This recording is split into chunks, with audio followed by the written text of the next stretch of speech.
Well, we come to a very local issue, and very important issue to close to everybody's hearts, which is the Whipps Cross Hospital.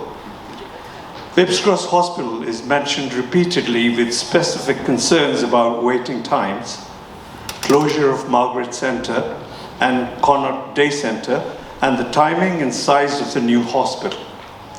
What will you do to get a fit-for-purpose hospital?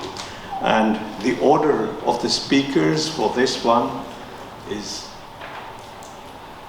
Paul, Josh, Faiza, Shama, and Ian. Thank you.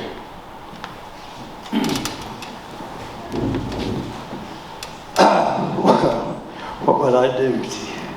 Well, the only thing that one can do is just keep on pressing and pressing for it to be done, for the investment to be carried out, the money actually be spent where it is needed on Whipps Cross, and the Surrey waiting so long for it, and it should be happening.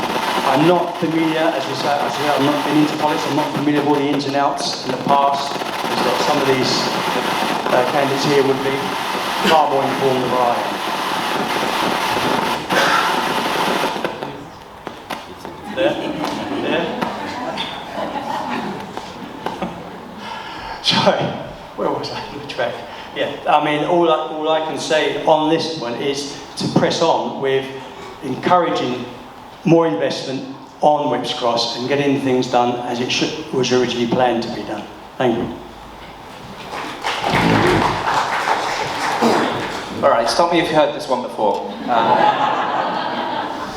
Right, so I've already gone over, I think, the specific commitments I want to make. I do want to just talk about a couple of other general issues with regards to Whipps Cross, however, while we're on the subject.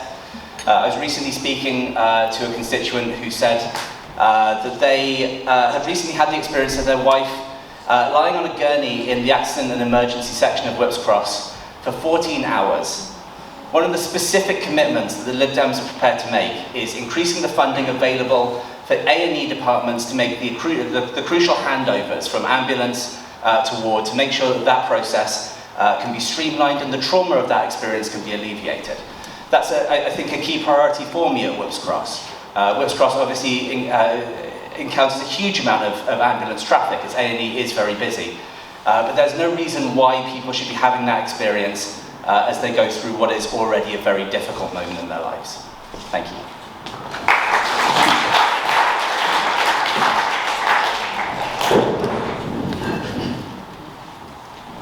Thank you. Yes, we've been promised this hospital for a while, and it's desperately needed. I was just talking to a doctor the other day saying morale is really low.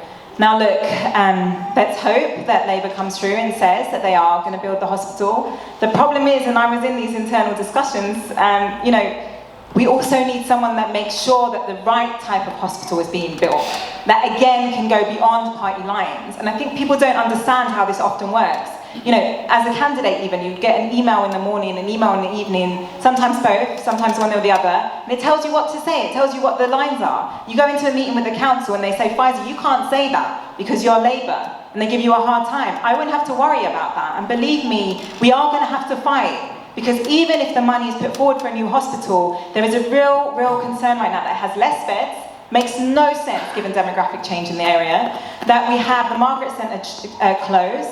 We absolutely need to keep an eye on these things and make sure we have the best for this community that does, so we're not having a hospital with the same old problems in 10 years' time, and that is fit for purpose for a long time. Now, how are we going to do that? How am I going to do that as an independent? Am I shouting to that?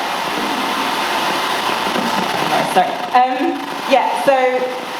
There's a number of these hospitals that are going to need to be built around the country, and one of the things I'm going to do is talk to MPs that are in those areas, looking at those hospitals to make sure that we've got a good plan across these areas and we can push together. Again, this is a sort of cross-party thing you can do, go beyond party lines, work with people in Labour. Of course, I still have friends and know people in the Labour Party as MPs and who will probably be ministers, and I will do that work together, but we will have to fight locally.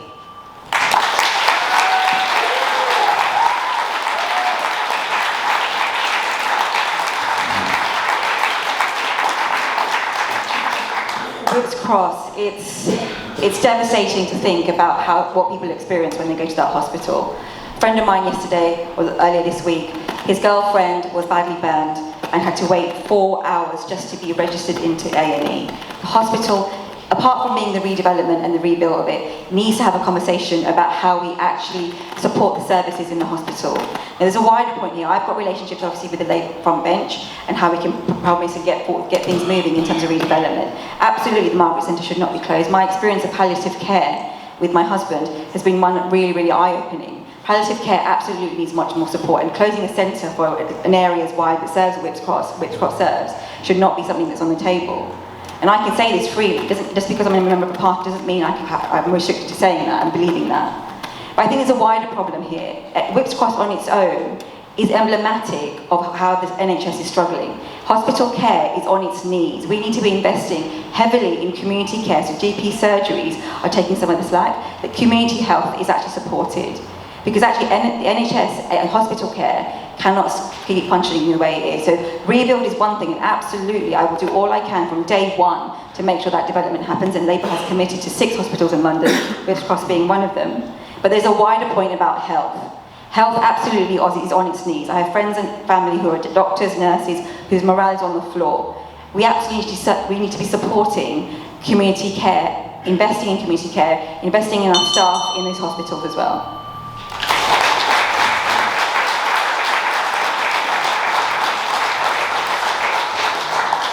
I said earlier briefly that I fought for Whipps Cross Hospital to be rebuilt through Conservative and Labour governments, and it's only now that we have reached the stage where it is a genuine fact of life. It is going to be rebuilt. And that is really, really important. We've gone through all the ramifications. But I want to say before we start, you know, the staff at Whipps Cross are absolutely fantastic. In difficult circumstances, they go to work and they deliver phenomenally. I know there's lots of criticism at times about the nature of it, but I have to tell you, my experience of them is that they are fantastic, and we all support them because the work they do in difficult circumstances is absolutely brilliant. When I say 2 or 3 things that are absolutely key. Number 1, there will be no loss of beds in this plan. In fact, there is likely to be a greater number of beds, and if they stick to that, that should come about. Second, I have argued endlessly with the developers, and finally we won, which was that there has to be a full palliative care replacement for the Margaret Centre to be inside the hospital build, and those beds dedicated with no loss of beds from where the Margaret Centre would be. And finally, it's vitally important that they build this hospital on the basis that later on, if they need to, they can expand it. And that is in the plan. But the number 1 thing I want to say is, I have lived and breathed the building of Whipps Cross Hospital. I promise you, I said I wanted to get it done. We are going to get it done together with the Labour Council and with Wes Streeting. We will now build that hospital.